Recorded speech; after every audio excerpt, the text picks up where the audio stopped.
Bismillahirrahmanirrahim. Assalamualaikum warahmatullahi wabarakatuh. Jumpa lagi dengan saya di Abil Maiwa Channel.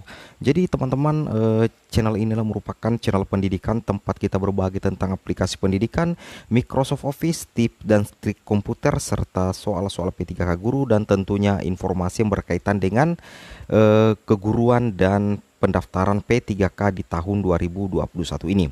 Jadi di video kali ini teman-teman, kembali lagi admin akan berbagi sebuah informasi penting sekaligus informasi menjadi fakta di lapangan tentang ujian P3K tahap 1, sehingga judul video kita pada hari ini teman-teman adalah kondisi yang menguntungkan guru honorer di ujian P3K tahap 1. Jadi secara otomatis teman-teman sebaiknya memanfaatkan atau berusaha memanfaatkan kesempatan ini. Oke, tanpa berbasa-basi lagi kita langsung ke video tutorialnya. Jadi di sini judul video admin adalah 3 keuntungan, artinya fakta yang membuktikan bahwa teman-teman akan mendapatkan keuntungan yang sangat besar di ujian seleksi guru P3K di tahap 1.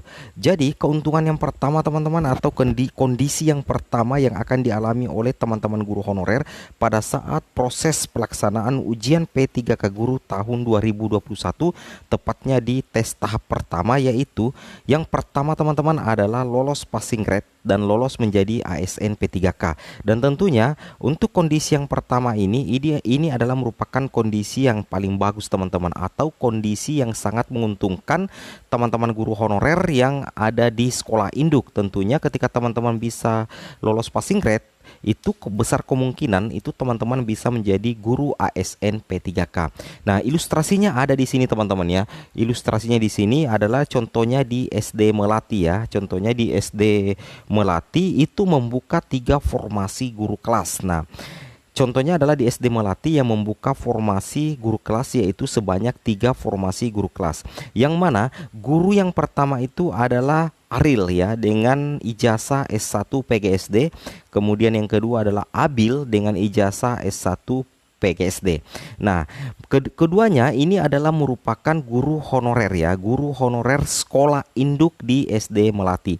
Sehingga secara otomatis berdasarkan Permenpan RB nomor 28 tahun 2021 pasal 29 poin A, B, dan C, maka Aril karena ijazahnya linear dengan formasi guru kelas berarti berhak mengunci 1 formasi di sekolahnya. Jadi Aril berhasil atau sukses mengunci 1 formasi di sekolahnya. Kemudian yang kedua adalah Abil. Abil juga berhasil mengunci 1 formasi di sekolah induk, sehingga ada 2 jatah formasi yang didapatkan atau dikunci oleh 2 guru honorer di sekolah induknya, yaitu di SD Melati. Nah, ilustrasinya di sini ketika Aril dan Abil berhasil lolos passing grade, itu besar kemungkinan teman-teman ya, besar kemungkinan bahwa Aril dan Abil itu akan menjadi guru ASN P3K ya, besar kemungkinan akan lolos menjadi guru ASN P3K. Kenapa? Karena Aril dan Abil itu tidak perlu bersaing dengan siapapun, karena sudah berhasil mengunci masing-masing 1 jatah formasi. Berarti Aril dan Abil itu hanya butuh bersaing dengan dirinya sendiri atau cukup mencapai passing grade untuk mengunci 1 jatah ASN P3K.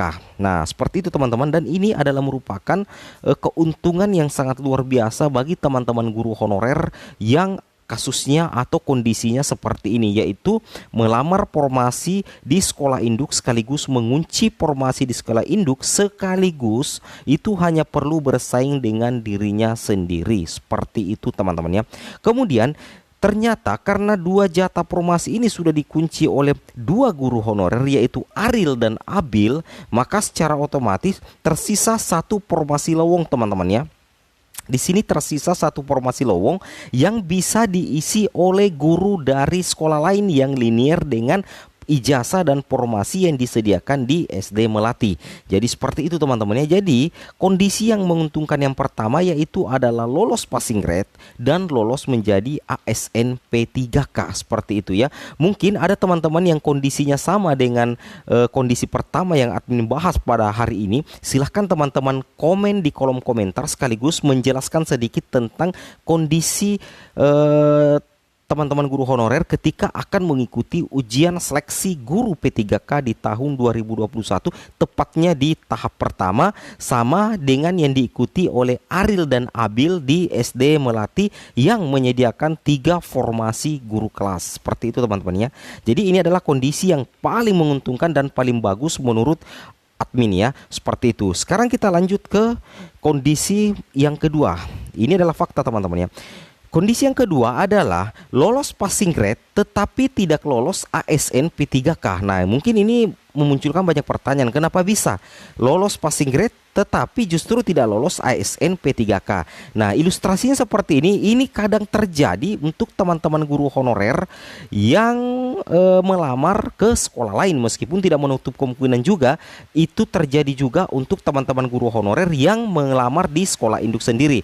Namun kebanyakan memang yang melamar dari sekolah lain karena tingkat persaingan ketika guru dari sekolah lain itu mengisi formasi di suatu sekolah itu tingkat persaingan tinggi, karena tentunya tidak satu sekolah saja yang akan melamar ke formasi tersebut, tetapi banyak sekolah. Contoh misalkan untuk formasi 1 di SD Melati itu sudah diisi oleh Pak Aril tadi, atau di sini berubah menjadi Pak Mariadi ya. Istilahnya sudah dikunci oleh Pak Mariadi, dan Pak Abil juga sudah mengunci untuk formasi kedua, sehingga ada formasi yang ketiga yang ternyata tidak bisa lagi diisi oleh guru honorer induk yang ada di SD Melati. Jadi secara otomatis berdasarkan Permenpan RB nomor 28 tahun 2021 poin A, B, dan C, maka formasi yang ketiga ini bisa dilamar oleh pelamar dari sekolah lain tetapi disesuaikan dengan ijazahnya atau sertifikat pendidiknya apakah linier atau tidak. Nah, kebetulan di SD Anggrek ini tidak membuka formasi teman-teman ya, tidak membuka formasi. Jadi ada 2 guru honorernya di sana ya. Yang pertama Usman yang berijazah S1 PGSD, yang kedua adalah Baktiar yang berijazah S1 PGSD juga. Nah, jadi Pak Usman ini yang berijazah S1 PGSD dan Pak Baktiar berijazah S1 PGSD itu bisa melamar ke sini teman-teman ya. Dia bisa melamar ke SD Melati. Nah, saya ulangi. Jadi Pak Usman ya, Pak Usman itu dengan Pak Baktiar itu bisa melamar di formasi ketiga yang lowong dari SD Melati bersama dengan Pak Baktiar atau guru honorer dari sekolah lain. Nah, di sini kebetulan yang kita deteksi cuma 2 guru honorernya teman-teman ya. Jadi secara otomatis formasi yang ketiga ini akan secara otomatis diperebutkan oleh Pak Usman dan Pak Baktiar. Nah, anggaplah di sini teman-teman ya, anggaplah di sini Pak Usman dan Pak Baktiar itu sama-sama lulus passing grade ya, sama-sama lulus passing grade. Jadi karena keduanya lulus passing grade, berdasarkan aturan yang ada, maka dilihat hasil nilai terakhirnya. Nah, keduanya ternyata memiliki hasil perolehan nilai yang berbeda ya, dan di luar dugaan Pak Baktiar lebih tinggi nilainya daripada Pak Usman. Jadi kemungkinan besar Pak Baktiar inilah yang akan mengisi 1 jatah formasi ASN P3K di SDN Melati karena memiliki perolehan nilai terakhir yang lebih tinggi daripada Pak Usman, meskipun kondisinya Pak Usman itu ternyata lulus juga passing grade, tetapi dari segi penilaian akhir atau perolehan poin terakhir atau hasil perolehan nilai terakhir, Pak Baktiar itu nilainya lebih tinggi daripada Pak Usman. Jadi secara otomatis Pak Baktiarlah yang bisa menjadi kemungkinan besar itu menjadi guru ASN P3K di SD Melati bersama dengan guru induk yaitu Pak Mariadi dengan Pak Abil. Seperti itu teman-teman ya. Nah, jadi Pak Usman ini meskipun lulus passing grade itu tidak bisa menjadi ASN P3K karena kalah hasil perolehan nilai terakhir. Seperti itu teman-teman ya. Nah, misalkan ternyata kedua guru ini ternyata memiliki perolehan nilai yang sama antara Pak Usman dan Pak Baktiar ketika bersaing memperebutkan 1 jatah di sekolah formasi yang ketiga di SD Melati, maka secara otomatis akan dilihat nilai akhirnya. Ternyata nilai akhirnya sama, maka akan dilihat perolehan nilai kompetensi teknis ya. Jika Pak Baktiar atau Pak Usman salah satunya lebih tinggi nilai kompetensi teknisnya, maka itulah yang akan mengisi jatah formasi yang ada di SD Melati. Seperti itu teman-teman, dan seterusnya. Nah, jadi ini adalah kondisi yang mungkin saja terjadi, lolos passing grade tetapi tidak lolos menjadi ASN P3K. Seperti itu teman-teman ya. Oke, kita ke kondisi yang ketiga teman-teman ya. Kondisi yang ketiga, nah kita pindah ke kondisi yang ketiga teman-teman ya. Kondisi yang ketiga adalah seperti ini ya. Kondisi yang ketiga adalah tidak lolos passing grade, otomatis tidak lolos ASN P3K tahap 1. Ini khusus kondisi khusus ya, kondisi yang ketiga. Misalkan contohnya seperti ini teman-teman ya. Tidak lolos passing grade, otomatis tidak lolos ASN P3K. Ini kita berikan perumpamaan untuk guru honorer yang ada di SD Melati. Misalkan si Aril, Pak Aril dengan Pak Abil. Nah, Pak Aril dan Pak Abil ini sudah punya kesempatan besar untuk lolos menjadi guru ASN P3K di tahap 1 dengan asumsi keduanya ini mengunci formasi teman-teman ya. Mengunci formasi sehingga cukup mencapai passing grade itu otomatis lolos menjadi ASN P3K tahap 1. Namun kenyataannya justru Pak Aril itu tidak lolos passing grade teman-teman ya. Tidak lolos passing grade, atau Abil juga tidak lulus passing grade. Keduanya itu tidak lulus teman-teman ya, tidak lulus passing grade. Jadi secara otomatis karena keduanya itu tidak lulus passing grade, maka menutup peluang mereka untuk menjadi ASN P3K di tahap 1 meskipun sebenarnya mereka mengunci formasi di sekolah induk.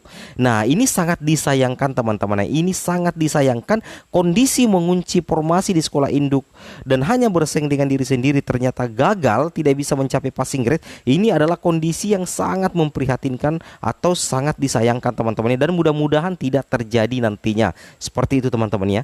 Karena kenapa? Ketika tes tahap kedua dan tahap ketiga itu sudah bisa ikut guru swasta dengan lulusan PPG, apalagi tes tahap ketiga teman-teman ya. Di tes tahap ketiga semua lintas kabupaten dalam satu provinsi itu bisa masuk dan mendaftar di SD Melati teman-teman ya, sepanjang ijazah dengan sertifikat pendidik itu linier. Seperti itu teman-teman ya. Oke teman-teman, mungkin cukup sampai di sini video informasi saya. Semoga video ini bermanfaat. Jangan lupa like, comment, and subscribe. Assalamualaikum warahmatullahi wabarakatuh.